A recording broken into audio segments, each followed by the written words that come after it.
I've mentioned a few times in this space that were I a realtor, my motto would be habitat, habitat, habitat. Or maybe if I were a conservation biologist, which I am, my motto would be habitat, habitat, habitat, the equivalent to the realtor's motto of location, location, location. Animals require habitat and their own cultural knowledge of their habitat to survive. We cannot just move an animal to a new location and expect it to survive.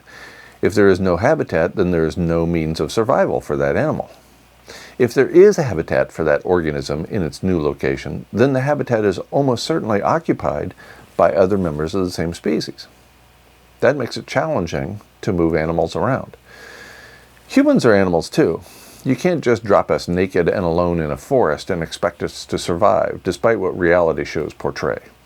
Remember, those actors have teams of support crews to ensure the survival of the actors. They aren't just out there for months at a time when the camera is following them, unconcerned about their survival. Perhaps the best relatively recent example of ongoing back to the land is provided by Eustace Conway IV, the last American man described in the 2002 eponymous book by Elizabeth Gilbert. Conway comes as close as any recent civilized person to living solely off the land. Raised in suburban Columbia, South Carolina, Conway turned to primitivism when he was 17 years old.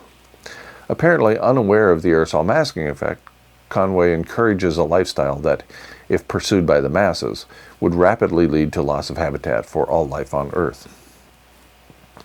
Conway is perhaps the foremost example of an individual surviving via skills formerly held by many humans. However, one's ability to survive and even thrive in a specific location is negated by the rapid rate of environmental change associated with aerosol masking effect. If a significant number of people followed Conway's lead, in other words, the aerosol masking effect would come into play and we would lose habitat for our species and probably most life on Earth within a very short period of time.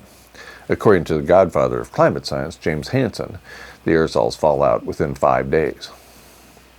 In any event, contrary to what Deep Green Resistance, Idle No More, and various other individuals and organizations have to say, loss of aerosol masking is the fastest way to the extinction of all life on Earth.